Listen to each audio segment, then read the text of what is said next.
कुछ गाड़ियां जो है जिनको ऑल इंडिया रूट परमिट है, लेकिन अभी जो है कुछ स्टैंड्स में उनको चलने नहीं जो है पैसेंजर्स की भी गलती है, क्योंकि पैसेंजर जो है वो खुद ओवरलोड में बैठने के लिए तैयार होते हैं। उनके लिए कोई सज़ा है? कल हमने देखा कि एक जगह जो है ट्रैफिक पुलिस का नाका लगा था और वहाँ पे जो है एक गाड़ी को सीज़ कर दिया गया, यानी कि एक बड़ी गाड़ी जो चल रही थी उसको सीज़ कर दिया गया। वहीं पे जो है एक गवर्नमेंट गाड़ी यानी कि गवर्नमेंट बस आई, उसमें भी ओवरलोड देखने को मिला, लेकिन उसको जो है खाली चालान हुआ।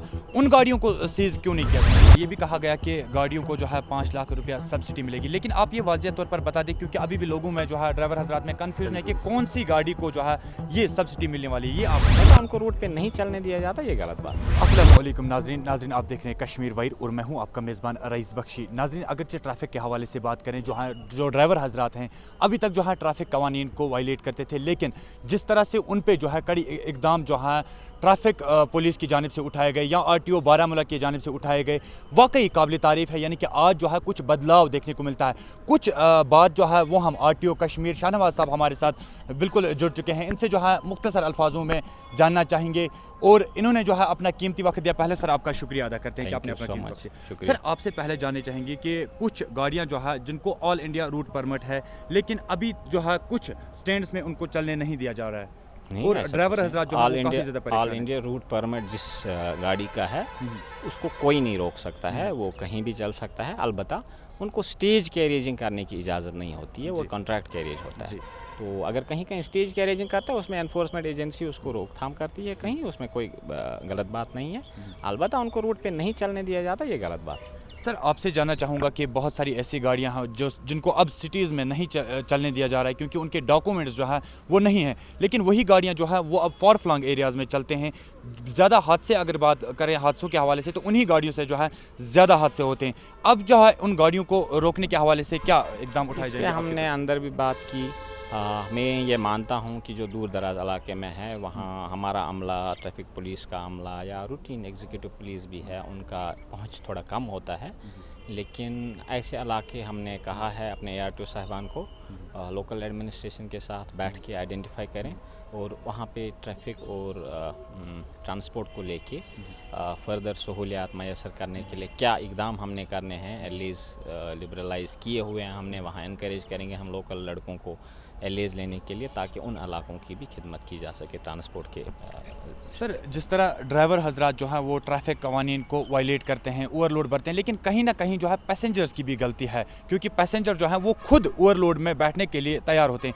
उनके लिए कोई सज़ा है? मैंने बताया, हमने ARTO साहब को बताया हुआ है कि जहाँ भी आपको ऐसी वायलेशन लगे पैसेंजर्स को भी, हमारा एक मिसलेनियस पेनल्टी सेक्शन होता है मोटर व्हीकल एक्ट में, पैसेंजर्स को भी जुर्माना करें ऐसी सूरत में जहाँ हमने देखा कि पैसेंजर भी गाड़ी में ज़्यादा बैठे हुए हैं, क्योंकि उनको भी बहैसियत एक ज़िम्मेदार शख्स ज़िम्मेदारी बनती है कि वो ऐसे तमाम गलतियाँ जो हैं फील्ड में हो रही हैं उनको रोक लें। सर, कल हमने देखा कि एक जगह जो है ट्रैफिक पुलिस का नाका लगा था और वहाँ पे जो है एक गाड़ी को सीज़ कर दिया गया, यानी कि एक बड़ी गाड़ी जो चल रही थी उसको सीज़ कर दिया गया। वहीं पे जो है एक गवर्नमेंट गाड़ी यानी कि गवर्नमेंट बस आई, उसमें भी ओवरलोड देखने को मिला, लेकिन उसको जो है खाली चालान हुआ। उन गाड़ियों को सीज़ क्यों नहीं किया जा रहा है? देखिए, जो ओवरलोडिंग का मामला है ना, it has to do something with the load bearing capacity of a bus. महज हमने स्मार्ट सिटी में फॉर एग्जांपल बसेस लाई हैं, उसमें 17 सीटें हैं, ठीक है, 10 से 12 लोगों की गुंजाइश है खड़ा रहने की भी, वो लोड बेयरिंग कैपेसिटी उस गाड़ी में है, ठीक है।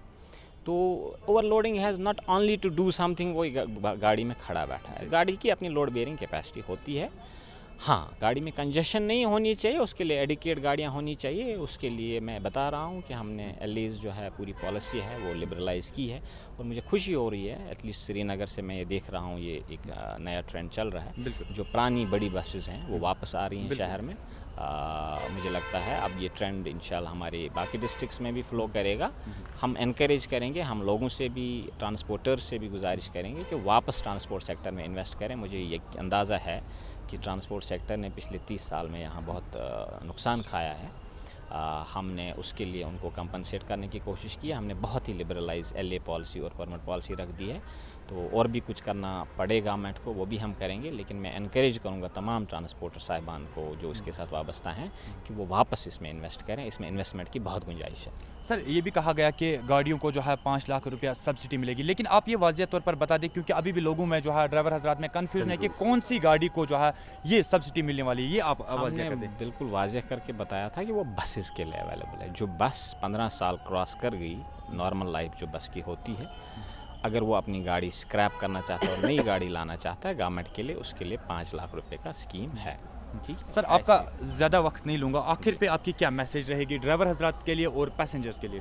ड्राइवर हजरात के लिए, पैसेंजर्स के लिए यही है कि ये जो ट्रैफिक अवेयरनेस है और तमाम सिटीज़न जो हमारे इस शहर के हैं कि ये एक कलेक्टिव जिम्मेदारी है। इसमें सिर्फ एक ड्राइवर को ही जिम्मेवार नहीं ठहराया जा सकता है, जितने वो उस गाड़ी में जो सवारियां बैठी हैं वो भी उतनी ही जिम्मेवारी निभाएं अपनी।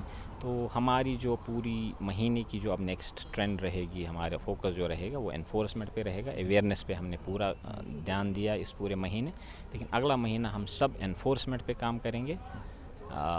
इसलिए मैंने इनके साथ भी अपने जो ट्रांसपोर्टर्स के जो जोमा आए थे या इनके लीडर साहिबान, मैंने इनको भी मैसेज किया हुआ कि मेहरबानी करके ड्राइवरों को बोलें कि हमें चालान और कन्फिस्केशन ऑफ गाड़ियाँ जो हैं उस पे बात नहीं आनी चाहिए, वो खुद से अपनी ज़िम्मेदारी का रोल निभा दें।